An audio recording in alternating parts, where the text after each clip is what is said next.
6 tempat misterius dalam Al-Quran. Menurut Al-Quran dan beberapa hadis Rasulullah, ada 6 tempat misterius di bumi ini yang belum ditemukan keberadaannya. Banyak orang hingga kini masih terus mencari lokasi 6 tempat misterius tersebut. Tempat misterius dalam Al-Quran yang hingga kini belum pernah terpecahkan keberadaannya di bumi ini masih menjadi misteri. Dalam Al-Quran seperti dalam surat Qaf dan sabda Rasulullah dijelaskan bahwa terdapat tempat misterius yang ada di dunia, namun belum ditemukan lokasinya sampai saat ini. Dirangkum dari berbagai sumber. Berikut daftar 6 tempat misterius dalam Al-Quran yang hingga kini belum ditemukan. 1. Telaga Ainul Hayat. Menurut beberapa ahli tafsir, Ainul Hayat merupakan sebuah air kehidupan yang bisa memperpanjang usia manusia. Barang siapa yang meminum airnya seteguk saja, maka hidupnya akan abadi. Kehidupannya juga dijamin oleh Allah hingga kiamat nanti, kecuali dia memohon kepadanya untuk dimatikan. Sejumlah hikayat mengatakan bahwa Allah menciptakan dunia dan menurunkan beberapa tetesan air dari surga ke dunia. Telaga Ainul Hayat hingga kini masih menjadi misteri karena belum ditemukan lokasinya. Beberapa sumber juga mengatakan bahwa Dajjal pernah mandi dan meminum air tersebut, sehingga ia masih tetap hidup sampai saat ini.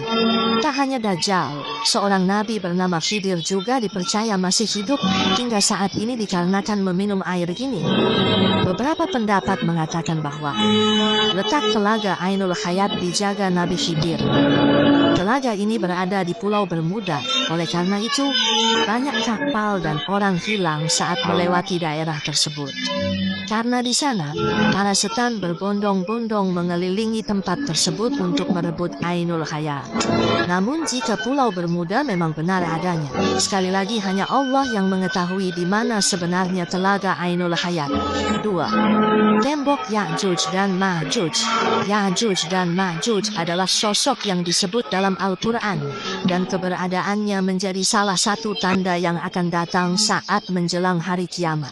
Sedangkan keberadaan Ya'juj dan Ma'juj dihalang oleh sebuah tembok yang kokoh dibangun oleh Raja di Zulkarnain. Perihal tembok penghalang Ya'juj dan Ma'juj ini lantas masih menjadi misteri, bahkan tidak sedikit yang menyebut dan percaya bahwa tembok besar Cina diyakini sebagai penghalang Ya'juj dan Ma'juj yang dibuat oleh Zulkarnain.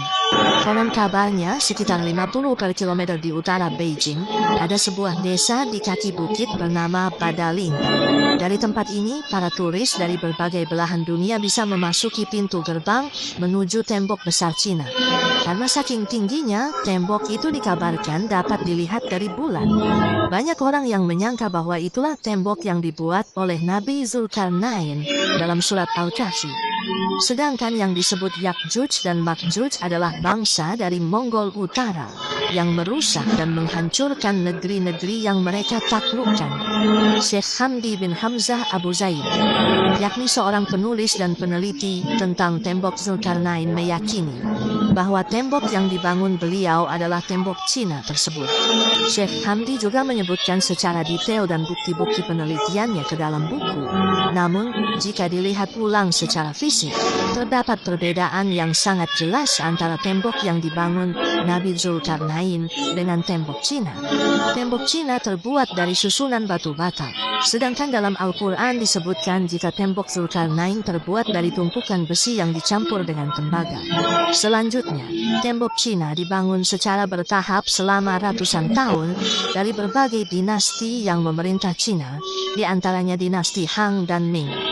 Sementara itu, penjelasan Al-Quran, tembok itu dibangun oleh suku bangsa yang meminta pertolongan kepada Nabi Zulkarnain.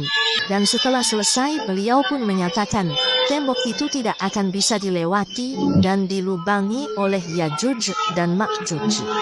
Berbeda dengan penjelasan Syekh Hamdi bin Hamzah Abu Zaid Abdullah Yusuf Ali dalam tafsir, The Holy Quran menulis, di Uzbekistan, tepatnya di distrik Hisar, sekitar 240 km di sebelah tenggara Bukhara.